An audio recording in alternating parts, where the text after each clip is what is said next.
I'm Karen in the Woods, like the sign says. And I'm going to show how to thread up my Voyager 17 long arm machine.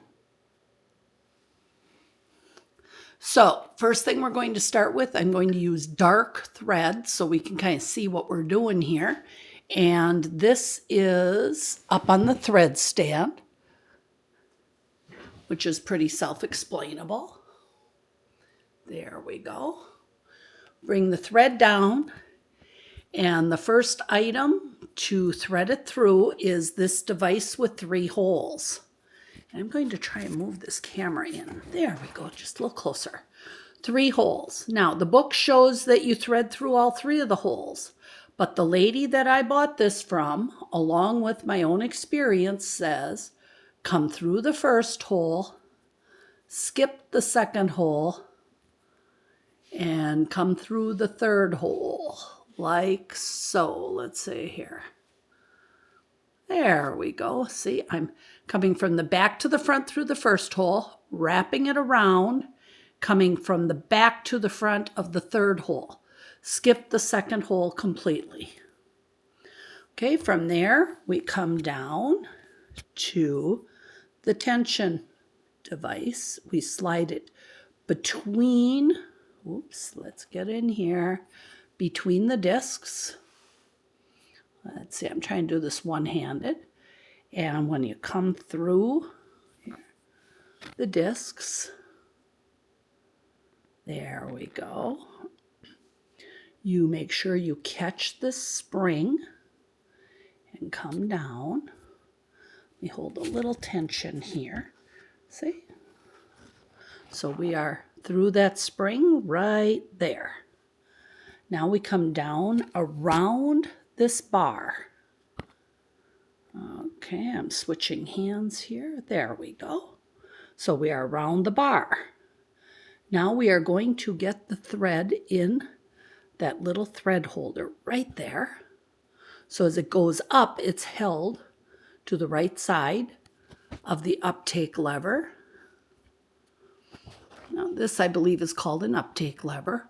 We're going to thread through there from the right to the left. Let's see if I can do this from this angle with my bifocals. There we go. Okay, now's a good time to go back and just make sure that while there was slack in that thread over here, that nothing went goofy. It's still all connected. Okay, now on this side of the thread take-up lever, we're going to go through that thread holder. Now we're going to come down. You can see there's a groove on the machine. So that's where the thread goes next. There's a little metal, let's see if I can get this down here. There's a little metal clip. Oh, I wish I could focus this. There we go. That you go from the left to the right.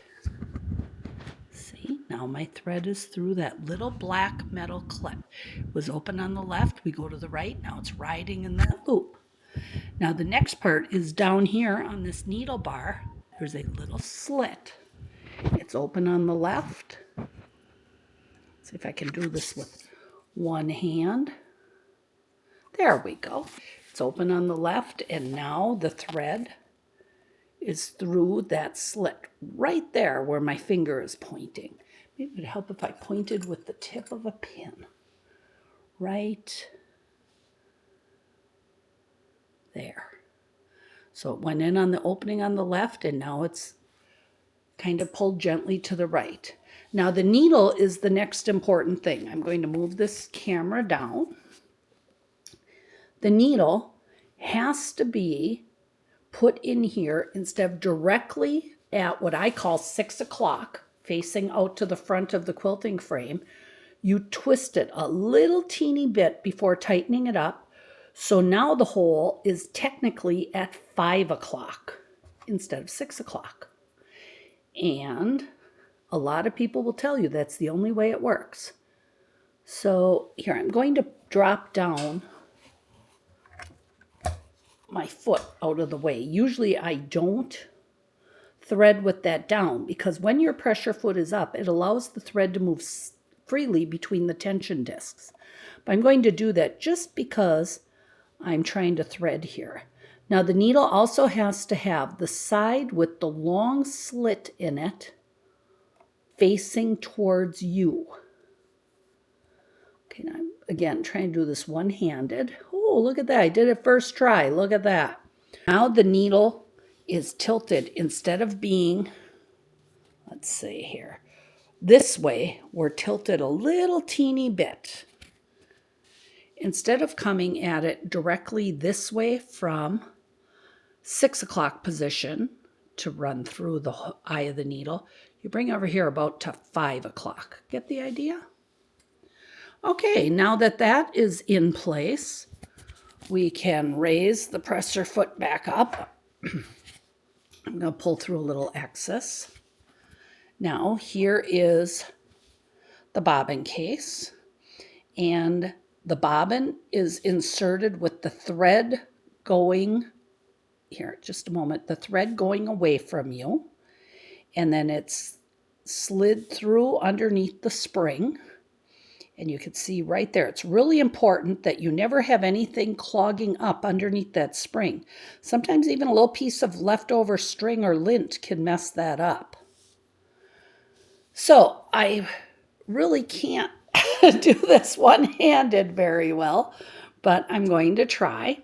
When you go to insert this,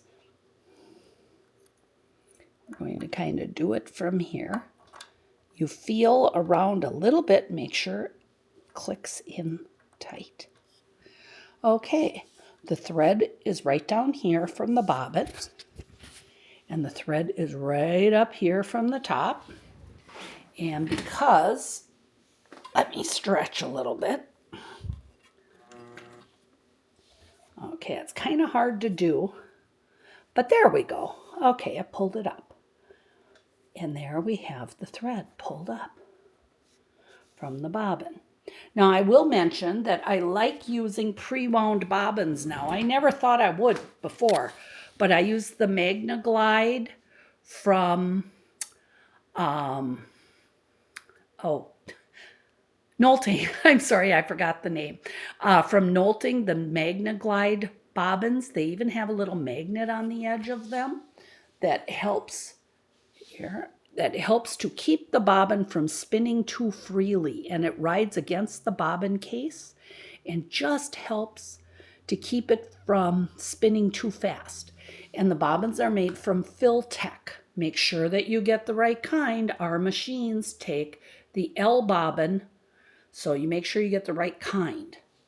So that's how you thread up the Voyager. I hope that was helpful.